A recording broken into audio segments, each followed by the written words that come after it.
So it's cold, it's yucky out. What do you do to keep in practice, keep your skills sharp with handguns and rifles? Welcome back to Bullets and Brass, folks.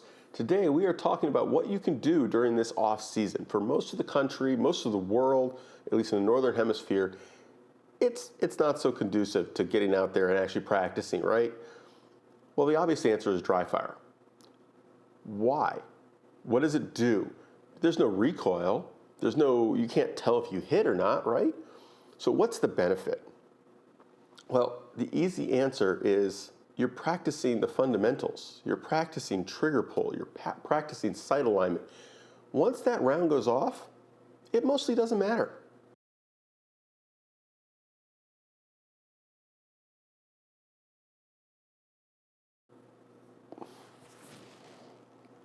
Okay, we are recording. For a second there, I didn't think I was actually recording. I've got audio recording separately from the video. Hey, new mics. So dry firing is essentially shooting without any ammunition. You can use little dry fire modules where they shoot a laser. You can do just blank cartridges. They don't go bang, they just catch the primer. And on centerfire handguns, to be honest, most modern ones, it doesn't matter. For most handguns, this is just not an issue. Now, I'm not saying don't put in one of those little snap caps. There's nothing wrong with doing that. In fact, that is the better way to do it. Just saying, if you don't have one, until you're talking hundreds and hundreds of thousands of reps, I think you're going to be okay. What do you have to do to do this at home? Because doing this at home is the whole point, right? It's convenient. The first step, you need your handgun or your rifle, and you need to clear it. We have no magazine. We have nothing in the chamber. I have previously cleared this and checked it, and it has not left my sight since then, so we're not worried about it. It doesn't mean you don't check. Always check, always. It's when you think you know, but you're wrong, that things go badly. So I just checked this. I was just doing dry fire drills, which is what gave me the idea to do the video. Doesn't mean I didn't just check again. Doesn't mean I didn't check right before I turned on the cameras, just in case. So we have a cleared handgun. What we're going to do is we've now cocked the handgun. This is a Shadow Systems DR920. It works like a Glock. Now, I'm not going to get all technical about it. There's different systems. Your system determines how this works. If you have a double action system, you can practice that way. Just keep in mind, most double action handguns aren't double action only historically.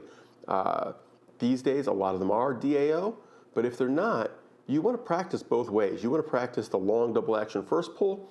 You also want to practice that shorter second pull and third and fourth and so on, that single action pull after the gun has been cocked. It's important to practice both ways. Just saying.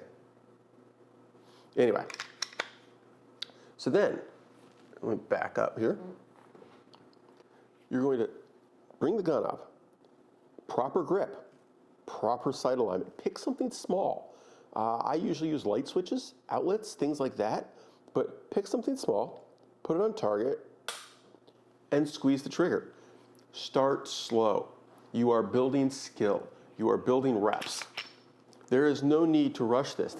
You're not doing speed drills. Nice and smooth trigger pull.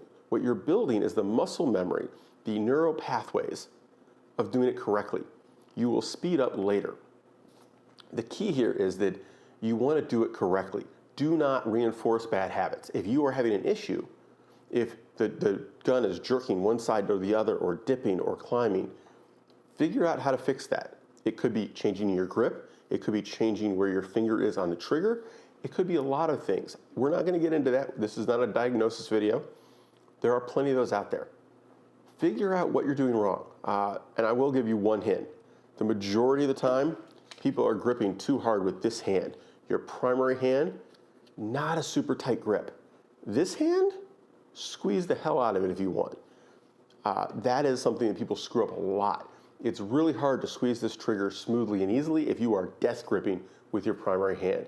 Now, I'm not saying you don't hold it with this hand, that there's no grip. I'm just saying that you shouldn't be gripping so hard your fingers are going white, that your muscles are trembling. Honestly, I hold with about 50% of my strength in my right hand. and then I've probably got 75 or so on my left. That's it. I don't crush it. And the reason for that is simple. Doing that, exerting maximum effort, leads to more mistakes. It is harder to get precision of movement when you're doing maximum physical effort, maximum strength effort. This is a basic concept of almost every skill. You build strength so that you don't have to use all of it, which lets you apply it more perfectly. One of my subscribers routinely refers to this in comments. We have checked, it is clear. Yep, it is clear. Put a penny or a dime on the muzzle. Let's see if I can, yeah, okay. Can I get it in position so you can watch? Right? Can you pull the trigger and not have that fall? Ideally, it doesn't move. This gun, the trigger's kind of lousy. It's really tough to do without it moving, but you saw it did not fall. I can do that pretty much every time, even faster. I don't have to go that slow. I just didn't feel like refilming it if I screwed it up. Now, in terms of actual precision, how good can I get? Yes, the trigger matters, but my skill is a bigger factor. How well I can do that process matters more than the materials I'm using, the mechanics I'm using. Now, that doesn't mean that it's easy with a bad trigger, but if anything, there's a reason I practice with this and not one of my other guns more often.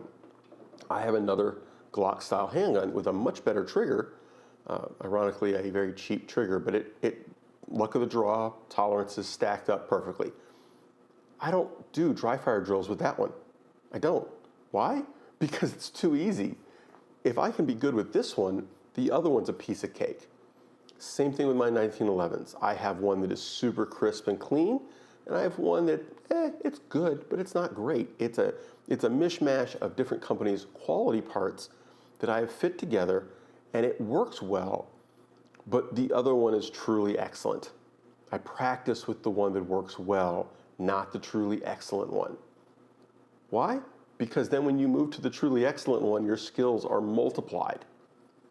But if you don't have the skills, it's not going to help you. Get your dry fire practice in. It is free. Dry fire practice essentially is free. It takes some time, that's it. And let's face it, time is not free, but it doesn't cost you any money. I don't have to go spend ammo. I don't have to go to the range and give them money. I don't have to go out in the cold. Yes, it's Texas. Guess what? It's 40-something degrees outside, not high 40s. And, it was raining earlier. It was raining yesterday.